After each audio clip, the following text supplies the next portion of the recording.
This is the Berman Method podcast featuring Dr. Jake Berman and physician assistant Jenni Berman. We are here to treat problems and not symptoms.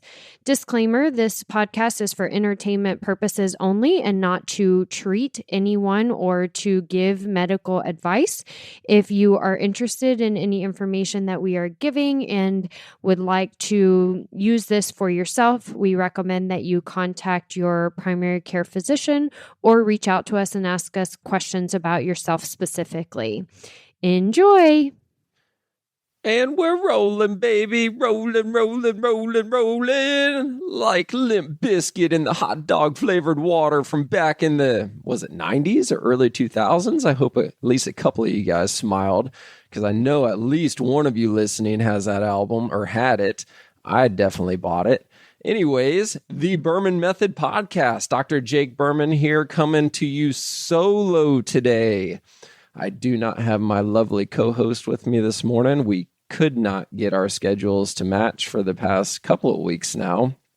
It's been a absolutely insane month, really. We've been doing a ton of things, a ton of travel, a ton of work-related things. And in the spirit of consistency, I know we've been talking about that a lot lately. We're like, okay, back to a solo episode with me, because I'm so entertaining and you guys are just waiting to hear what I'm going to say next, especially now that I don't have my my co-host here to give me the evil look to tone it down a little bit. So anyways, hopefully I'll keep it between the navigational beacons today and give you some valuable content. There's two things that I want to talk about today because it affects so many people in this country, and that is specifically foot pain, heel pain, plantar fasciitis. All three of those we're going to bunch into one category. And the other one is tennis elbow or golfer's elbow. Tennis elbow is pain on the outside of your elbow. Golfer's elbow is pain on the inside of the elbow. And the reason why I wanted to talk about these two conditions or these two areas, the foot and the elbow, is because we just got this brand new toy, Shockwave. This it's another modality that actually, this one actually has evidence-based research behind it. So prior to me being introduced to Shockwave, I was very anti-modality because the vast majority of modalities out there, well, let's just define what a modality is. A modality is something like ice or heat or a TENS unit, you know, those little electricity pads that you can get at CVS, or if you go to the cookie cutter or us physical therapy, you're probably going to end your treatment with a TENS unit and an ice pack, or a TENS unit and a heat pack. And there's ultrasound and all sorts of other types of modalities. And the reason why I've been very anti-modality throughout my entire career is because they don't have solid scientific research to show that they work consistently. The vast majority of the time, they can only classify it as a placebo effect or a temporary analgesic effect, meaning that temporarily it took your pain away due to decreasing the sensory receptors. And that's exactly what a TENS unit does, is it stimulates your receptors so frequently, so much that those receptors downregulate, and temporarily you can't perceive pain anymore, but then obviously it comes back. Anyways, fast forward to where I'm at today is I've got this unit that's called Shockwave, and what it does is it uses radio pulses, so radio waves that it sends beneath the skin. It's non-invasive, doesn't hurt, feels like a vibration, but there's actually evidence-based research to back it up.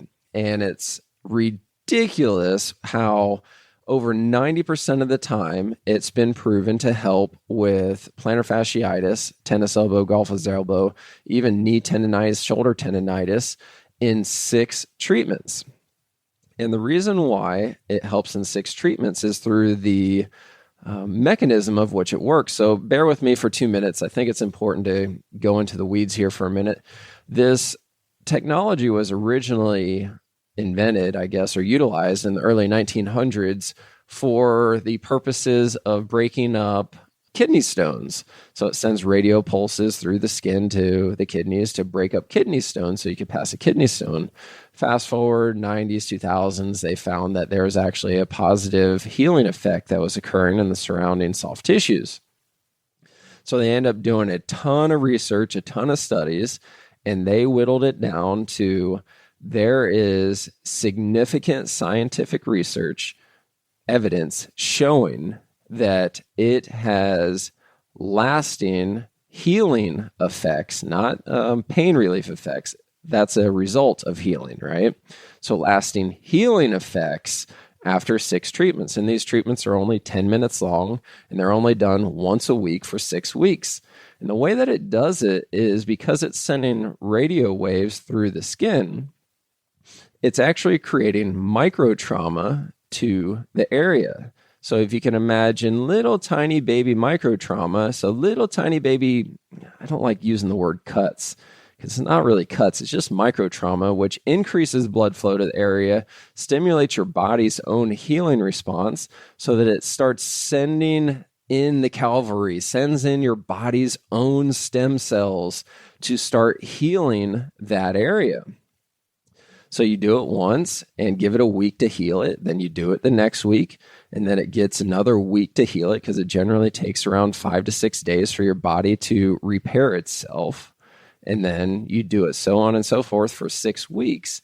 And what happens with plantar fasciitis is you've got a really irritated area. So when you go in there and you stimulate your body's own healing response from the inside out, not the outside, which would be me doing manual therapy, which helps out tremendously. This is just something that helps augment the speed at which it recovers. So this is all the backstory, and I wanted to give you the backstory first because I want to get to where we are as a country right now. For any type of foot pain, you've got Dr. Scholes screaming off the top of the roof saying, wear a supportive shoe, wear a supportive arch, wear an orthotic, wear this, wear that to help support the foot. And what that's doing is it's creating a self-fulfilling prophecy and a downward spiral in the wrong direction, because in the arch of your foot alone, there are 16 muscles. Those 16 muscles, their job is to support your foot. There's 4 layers of 4 muscles right in the arch of your foot. Those 16 muscles, their job is to support your foot. When your foot is completely supported, there's no pain. That's why Dr. Scholes is making billions of dollars, because his orthotics, his insoles, they're supporting your arch, supporting your foot, so you don't have pain. The problem is when you put your foot inside of a shoe and you lace it up real tight, or you put your foot inside of a shoe that has an orthotic that's supporting your arch, those 16 muscles don't have to work anymore. So when those muscles don't have to work, they inevitably get weaker. That should be obvious, right? You don't use it, you lose it. If you don't exercise for a week and you go back into the gym, you are noticeably weaker than you were the week before. If you don't exercise for a month and then go into the gym, it's like, oh my goodness, we're starting at ground zero. Now think about yourself. When did you first start wearing shoes consistently? For the vast majority of us, it's daycare. It's like we can't even walk yet, and our parents are putting us in these little tiny cute shoes so that we can crawl around on the floor and not let our feet develop. And I've talked about this multiple times on the podcast in the past with Jenny here so that she could defend herself. And this is one of the biggest battles that her and I have with developmental processes, if you will, with our own children, is these shoes are very cute for our babies, our kids, but they're so rigid that when they do go and stand up and they start cruising or just standing up and holding on to something, the muscles in their feet don't even have to do a thing. So how are the muscles in the feet supposed to develop? Because these shoes, they're so cute, right? These little tiny baby Converses, these little pink lace-up boots, they're so cute. Oh my goodness, so cute. But man, they are setting our kids up for failure. So we go back and forth. Jenny will find a cute pair of shoes and I'll test them before we ever put them on Stella's or Vera's feet. And I'll say, absolutely not. She's not wearing these. And it creates a little bit of a turmoil situation, and I'll stand my ground there. I say, this is not happening. Because this is where it all starts. When you put your foot inside of a shoe and you lace it up and you've got an orthotic, a supportive insole, the muscles in your feet no longer have to work. There's over 100 muscles, tendons, and ligaments in your foot. There's 16 muscles in the arch of your foot alone. All of these things have a purpose to give you support. The purpose is to ground you, be the connection between the ground and the rest of your body. When you put them into a shoe and lace it up, they don't have to do a damn thing when you put them in. Ladies, when you put your foot into a high heel, oh my goodness. Yes, you look great. Damn great. But oh my goodness, it is destroying your feet. And that's an obvious one. I mean, I don't know very many women that don't hate wearing high heels for a prolonged period of time because they make your feet hurt. So anyways, coming back full circle, the answer is not spending hundreds, if not thousands, on inserts, orthotics, supportive shoes, supportive flip-flops, and now they even have supportive slippers so that you can walk from your bed to your bathroom in the middle of the night without foot pain. It's like, are you freaking kidding me? This is not the answer because now you are addicted. You're restricted. You can't walk anywhere without that support, or it's going to kill you. You can't walk on the beach and feel the sand between your toes because you don't have the support anymore. I know that there's people listening to this right now that can relate to this. If you wear a supportive orthotic and a supportive shoe for the vast majority of your week, and then you decide you're going to go walk down the beach for a mile, good night. Game over. You are going to be in some serious pain sooner or later. So anyways, come back full circle. When you're wearing these supportive shoes, your foot is supported. When you're not wearing the supportive shoes, that's when injury occurs because the muscles had gotten so weak because they have not had to work that when you're not wearing the shoes and you are walking around the house sporadically without your supportive slippers on, when you are walking to the bathroom in the middle of the night without your supportive slippers on, when you do walk around on the beach without your supportive shoes on, that is creating microtrauma and creating issues to that area. That's what creates the inflammation. Now, this is where things get really interesting. That microtrauma creates inflammation and pain and forces you to say, okay, I need more support. In reality, what we need is microtrauma plus muscle activation. Because right now what you're doing is you're doing microtrauma plus inactivity. That creates an issue. But if you do microtrauma plus muscle activation, so you're actually activating the muscles surrounding the area, then you're increasing blood flow to the area, you're increasing the strength in the muscles, and you're actually building an overall more efficient system so the microtrauma doesn't occur down the road. And that's essentially where a shockwave comes in, is we break the cycle. We create microtrauma to the area that is inflamed and injured and where the fascia is just bound up, right? And it's just thick and not healthy. If you could imagine a nice piece of filet mignon, that's how the muscles should be. But because they have not been activated and contracted the way that they should, they've shriveled up into dried up beef jerky. And it's like, no, it's not supposed to be that way. So then we get the muscles firing. So microtrauma plus muscles firing creates a much more conducive environment for healing. So then within 6 weeks, you've got a completely different ecosystem in your foot than you did 6 weeks prior to this. So now we can say, oh, wow, I can see the light at the end of the tunnel. Maybe I don't need to be confined to these $500 or $750 pair of custom orthotics that have to go into any pair of shoes that I want to wear. Maybe I don't have to be confined to these ugly supportive sandals that I really don't like because they don't match anything but one outfit and they're just not cute. Because now the muscles are doing their job. And when I first started, I said that I was going to talk about tennis elbow and golfer's elbow.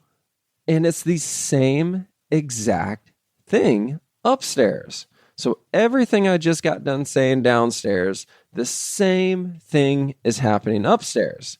The mechanism of which it's happening is different, though. And because we're already 15 plus minutes into this thing, I don't want to get into the mechanism of why it's happening, meaning the mechanism of why it's happening in your foot is because you're restricting the mobility of the muscles in your feet by wearing a shoe. The reasons why it's happening in your elbow, long story short, is because of posture, because you're having a restriction of a nerve that's coming out of your neck that goes down and innervates, gives you strength to the muscles in your forearm, and that's creating weakness of those muscles, and those muscles get overworked and underpaid and essentially inflamed, and that creates the downward spiral on the elbow. That is a very Cliff Note 60-second version of a 20-minute long conversation on to help you understand why it's actually happening in the elbow. But the result is the same, or not the result, the plan of attack is the same with the shockwave, as we just send radio frequencies down into that pathological area, that inflamed area, creates microtrauma, which increases blood flow to the area, increases your body's healing response to send its own stem cells to heal the area. Then we strengthen the area with the right muscle activation, the right muscle technique, the right muscle efficiency of the entire system, including postural changes. A lot of you desk workers out there, slouched over, same thing with tennis, slouched over from your upper body, not from your lower body where it should be coming, and it heals the area. So I know that I only spent 2 minutes on tennis elbow, golfer's elbow, and a lot of minutes on plantar fasciitis or foot pain. Just trust me when I say this. This modality, shockwave, is absolutely amazing. And when I say that, it means something because I'm so anti-modality. Absolutely despise all of them because there's no significant research behind them. They're really just a cookie cutter way of saying, yes, I did something. Temporary relief at best. This thing actually works. The science proves that it works. So statistically speaking, at least 50% of you listening to this right now have had foot pain, heel pain, plantar fasciitis at some point in your recent life. And at least 25% of you listening to this right now are currently wearing some type of orthotic, some type of supportive insole, some type of supportive shoe, or at the bare minimum, 75%, probably closer to 100% of you are lacing up your shoes real tight or snug. You are the ones that I'm talking to right now. What you should be doing, here's a little blue light special for you that you can start working on right now, is if you're wearing a tennis shoe, you should only lace it up as tight as it has to be so that it does not slip off your heel when you're walking. That way it allows the shoe to splay out as much as it can, because I'm sure it's restrictive in its own design, but at least it'll allow the shoe to spread out, which will allow the muscles in your feet start to work. Now, there's a whole process to where you should do this strategically, meaning that if you're a tight lacer upper, you don't just want to go cold turkey and not lace them up at all or even walk around barefoot, because then you'll really be cussing me. So there's a whole strategy behind it. The thing that I want to leave everybody with is that right now, because this is a brand new thing in our clinic, for the month of May and for the month of June, we are running specials on Shockwave and our packages. So if you're interested in this, make sure you reach out right now, especially if you're a snowbird and you're not coming back down until the fall or even January. Make sure you call us this month and take advantage of these specials that we have going right now, because this stuff is like crack. I'm telling you, man, everybody that has tried it so far has absolutely loved it. It feels great, does not hurt. It's quick. You're done with a whole entire treatment in 20 minutes, usually around 10 to 15 minutes. And it's only once a week. I mean, this is as close as you could possibly get to pressing the easy button. Seriously, this is like the easy pill, the easy button, but it actually works. So make sure you call us now. Ask me questions. I know you got to have some questions. Yeah, Jake, it all sounded great, but what about this? But what about that? Let me know what your questions are. Email me, drberman@bermanpt.com, or text. Send smoke signals, or even a carrier pigeon. We started getting some carrier pigeons here lately, and it's been a lot of fun pulling the notes off their back. It's really changed things up a lot. So if you guys got a good set of carrier pigeons, send those our way, because we do have a honing station here, watering station at the honing station. So let's have some fun with this thing. Make sure you like and subscribe and share this episode with somebody that you know has foot pain, you know has to have their custom orthotics. There's about 0% chance that if you're listening to this and you don't have foot pain, that you don't at least know somebody that has foot pain. This is like the pandemic, worldwide, taking over the nation and the world. Come on. Let's stick it to the shoals, man, and do this thing the right way. Like, subscribe, comment, let me know what you think. And until next time, keep on keeping on, baby. Thank you for subscribing on your social media and podcast platforms to the Berman Method. Dr. Jake Berman with Berman Physical Therapy and Jenni Berman, Physician Assistant with Berman Health and Wellness. You can find more information on our website, www.bermanpt.com for physical therapy, bermanpt.com/wellness for the health and wellness. You can also find us on social media, Facebook, Instagram, and on your podcast platform. So be sure to follow us, like us, subscribe to us. And if you would like any further information, definitely visit our website and reach out to us. You may also find our free reports on the websites as well, where you can download this free information for yourself. Have a great day.